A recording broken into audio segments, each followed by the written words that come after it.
Hi everyone, it's Linda. Today I am showing you a project I worked on over the holidays. So this is a folio I made for work. I have made these in the past on a slightly smaller scale, and I'll show you one that I kept for myself because I did give away a couple. So this, like for work, a lot of times I keep notes. Yes, everything is computer, we work on the computer, but sometimes to keep track of things or to keep things separated or just to remind myself of notes, I like to write in a notebook.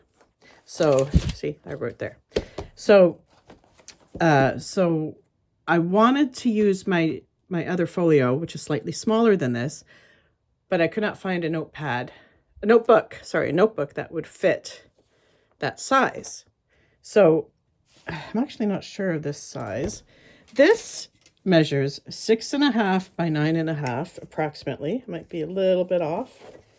And this one is about 6 by 8.5. This one is 6 by 8.5. So what happened was I found this notebook that I ended up covering up with scrapbook paper on the front.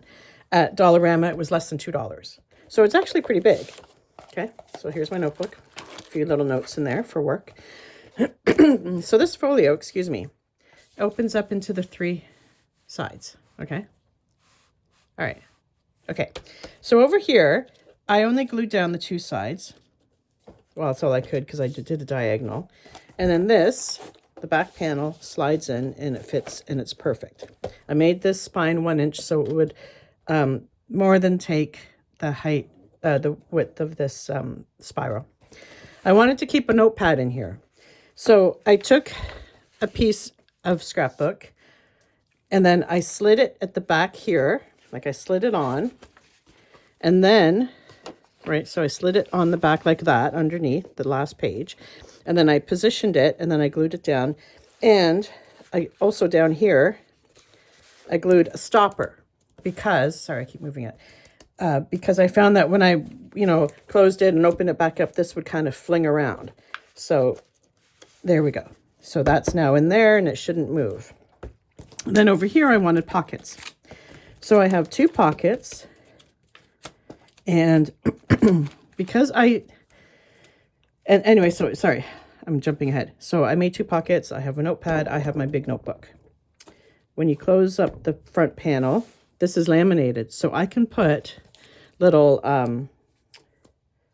notes on here. It holds stickies very well. So if I wanted a reminder, like, oh, we have a meeting, and for maybe it was last minute, it wasn't put in my work calendar, whatever, any reminder. So this will hold stickies, so it's great. And then this is the front, as you saw, and this is the back. Okay. So to glue them together, there's a 1 inch spine here. To glue them together, I used fabric as well, but I wasn't thinking, and I didn't put I was supposed to, these base papers should have been over the fabric. Okay. Like I should have had this fabric underneath all these papers, which I did in the earlier version I made, which I'll show you. But other than that, it still works. It still looks fine. And to make this look nicer, I just put small piece of lace along the edging here. So anyway, so this is my pocket side. These are sticky notes I found at Dollarama a while ago. They can fit into a planner, right? Because they have holes. Okay, so that's my thing, my 6.5 by 9.5. And I love it. It doesn't hold a pen, like I said, but I'm okay with that. So it's nice. It's big. I love the feel of it. I love books. I may have a hard time because as I get older, my vision isn't as good to read actual books, but I still love books. Now, here's what I made more than 5 years ago. I made a few of them. I know I've given away 2 at least, but I kept this one.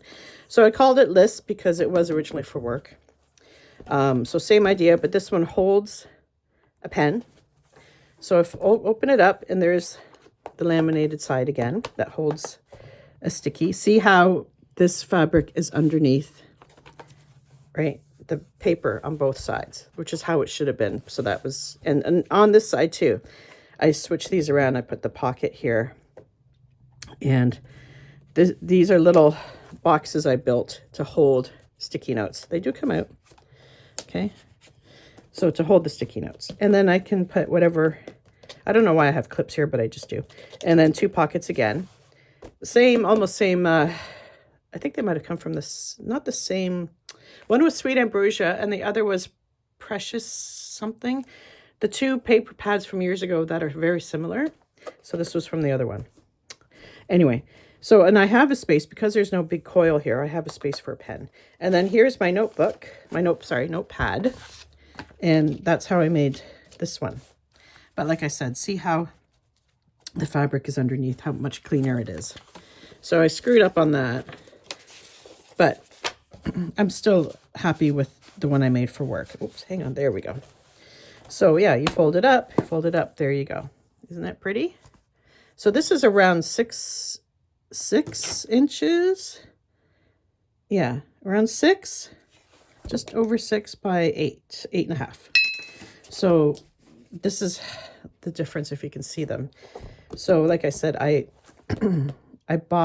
made it bigger because I needed to fit this notebook, because I couldn't find a notebook that would fit here, this size. So I thought, okay, what I'll do is on New Year's Eve, I went to the Value Village to buy 2 books that are approximately 6.5 by 9.5, right? 6.5 and 9.5. Found 2 right away, and then as I'm walking around in the book section, realized, wait a minute, books are expensive at my Value Village. Everything's expensive at my Value Village. One was $5.49, the other was $6.49. I am not paying $12 to buy 2 books that I'm going to take apart because I need 3 of the 4 panels plus the spine. So I thought, damn it. So I went home, ended up buying nothing at the Value Village. Went home, took packaged boxes, like cereal boxes, and cut up 12 pieces that are 6.5 by 9.5, and then 4 pieces that are 1. I ended up cutting them down to 1 by 9.5, and I glued them together, covered them with heavy things, and left them overnight. And then on New Year's Day, I built this. But again, sorry, I keep saying again.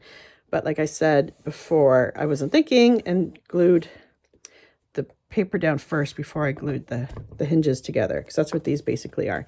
So because I glued it on the outside, I didn't like the look of it. So I covered this edge up with lace, but it looks fine. And then I was definitely gluing the bigger edge with lace. So that is the story of my project, and I hope you like it. And I guess that's all I have for now. I don't know what I'm going to do today, but I'm going to do something in this room, and I'll talk to you all later. Bye, everybody.